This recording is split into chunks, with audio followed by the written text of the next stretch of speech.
Hi hello welcome to Shravana health tips. ఈరోజు మనం neurology doctor Rajesh పతి సార్తో ఉన్నాము. న్యూరోకి సంబంధించి ఎలాంటి ప్రాబ్లమ్స్ వస్తాయి, ఎలాంటి సొల్యూషన్ తీసుకోవాలి అనేది సార్ని అడిగి తెలుసుకుందాం. నమస్తే సార్. నమస్కారం, గుడ్ ఈవినింగ్. నా పేరు doctor Rajesh Patti, consultant neuro and spine surgeon, Anokhi neuro and child care, Pragati నగర్లో ఉంటాను. నేను జనరల్గా ఈ ఇబ్బందులతోని neurology or neuro surgery doctor దగ్గరికి వస్తారండి. అసలు తలనొప్పి ఎందుకు వస్తుంది సార్? తలనొప్పికి చాలా కారణాలు ఉంటాయి. లిటరలీ మా బుక్స్లో దాదాపు సుమారుగా 1,00,000 కారణాలు ఉంటాయి తలనొప్పికి. అందులో మన ప్రాక్టీస్లో మోస్ట్ కామన్గా వచ్చే ఇబ్బందులు ఏంటి తలనొప్పి అనేటివి? ఫస్ట్ అండ్ ఫార్మోస్ట్ కారణం అనేది టెన్షన్ టైప్ ఆఫ్ హెడేక్ అంటారు, నెక్స్ట్ మైగ్రేన్ అంటారు, నెక్స్ట్ బ్రెయిన్ స్ట్రోక్ వల్ల తలనొప్పి రావచ్చు, బ్రెయిన్లో ట్యూమర్ ఉండడం వల్ల కూడా తలనొప్పి రావచ్చు. సో ఇలా చాలా కారణాలు ఉంటాయి తలనొప్పి రావడానికి. అసలు మైగ్రేన్ అంటే ఏంటి సార్? మైగ్రేన్ అనేది basically one sort of headache అండి. క్లాసికల్గా ఎందుకు వస్తుంది అంటే సడన్గా సివియర్గా వస్తుంది. ఎప్పుడైనా టెన్షన్ ఎక్కువ పడినప్పుడు, స్ట్రెస్ ఎక్కువైనప్పుడు, జనరల్గా ఎవరికి వస్తుంది అంటే ఫీమేల్స్లో కొంచెం ఎక్కువగా వస్తుంది. As well as very sudden ర్యాపిడ్గా వస్తుంది. అంటే పేషెంట్ ఇప్పటిదాకా బాగున్నాడు అంటారు, సడన్గా చాలా సివియర్ హెడేక్ వస్తుంది సార్ నాకు అని అంటారు. ఇది జనరల్గా మైగ్రేన్ టైప్ ఆఫ్ హెడేక్ అండి. మైగ్రేన్ అనేది ఎందుకు వస్తుంది సార్? దానికి గల కారణాలు ఏంటి సార్?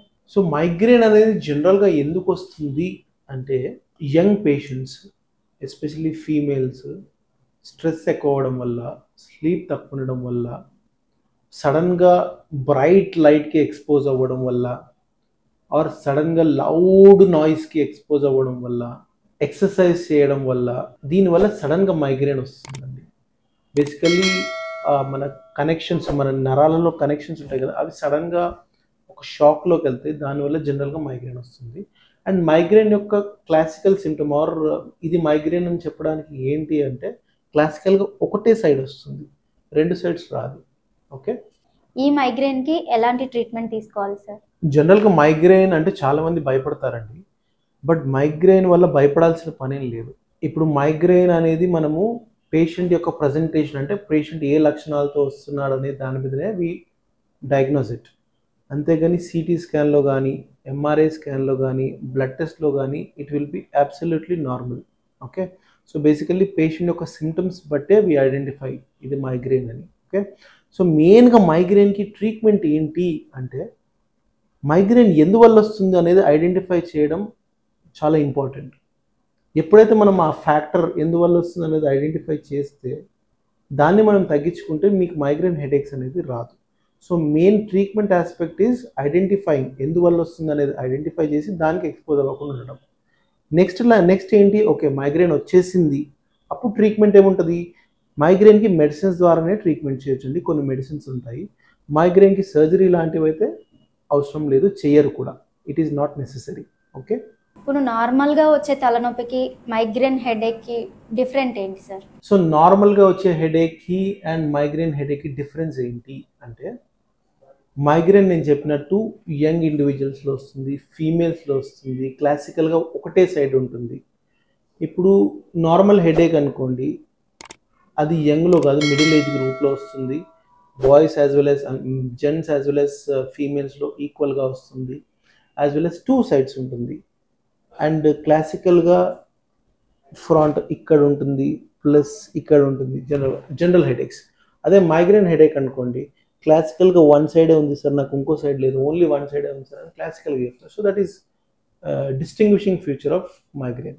మెదడులో నరాల సమస్య ఎందుకు వస్తుంది సార్? మెదడులో నరాల సమస్య ఎందుకు వస్తుంది అంటే బేసికలీ మెదడులో నరాలు ఉంటాయి కదా, ఆ నరాలకి రక్తనాళం ఉంటుంది. ఆ నరాలకు కూడా బ్లడ్ అనేది కావాలి. మన రక్తనాళాలలో ఏదైనా ప్రాబ్లం అవ్వడం వల్ల ఆ నరాలకి అనేది బ్లడ్ వెళ్ళదు, అంటే సరిపడే ఆక్సిజన్ వెళ్ళదు. సో దానివల్ల నరాలు అనేది ఎఫెక్ట్ అవుతుంది. సో దీనికి చాలా కారణాలు ఉంటాయి. సో జనరల్గా మనకి నరాలు ఎఫెక్ట్ అవ్వడానికి కారణం రక్తనాళాల్లో ప్రాబ్లం ఉండడం ఒకటి. రెండో విషయం పర్సే మన నరాలలో ప్రాబ్లం ఉండడం, దాన్ని పార్కిన్సన్స్ అని, ఆల్జీమర్స్ అని, వేరే కారణాలు చాలా ఉంటాయి. సో జనరల్గా ఇవి రీజన్స్ డ్యామేజ్ అవ్వడానికి. అసలు మతిమరుపుకి న్యూరాలజీకి సంబంధం ఉందంటారా సార్? మతిమరుపుకి న్యూరాలజీకి మ్యాక్సిమం సంబంధం ఉంటుంది. 95% ఆర్ 99% సంబంధం ఉంటుంది. ఎందువల్ల అంటే మతిమరుపు జనరల్గా ఎవరికి వస్తుంది? ఓల్డ్ ఏజ్ గ్రూప్ వాళ్ళకి వస్తుంది, ఎవరైతే బ్రెయిన్ స్ట్రోక్ ఉంటారో వాళ్ళకి వస్తుంది. సో బేసికలీ ఇందులో ఏమవుతుంది అంటే మనకి concern part of the brain ఏదైతే ఉంటుందో దానికి రక్త సరఫరా వెళ్ళకపోవడం, సో దానివల్ల ఆ పార్ట్ అనేది డ్యామేజ్ అవ్వడం. అండ్ బ్రెయిన్లో కూడా కొన్ని పార్ట్స్కి కొన్ని ఫంక్షన్స్ ఉంటాయి. అంటే ఒక పార్ట్ ఏమో స్పీచ్ ఫంక్షన్ ఉంటుంది, ఒక పార్ట్ ఏమో మెమరీ ఫంక్షన్ ఉంటుంది. సో ఫర్ సపోజ్ ఈ మెమరీ పార్ట్ అనేది డ్యామేజ్ అయితే మతిమరుపు అనేది సహజంగా వస్తుంది.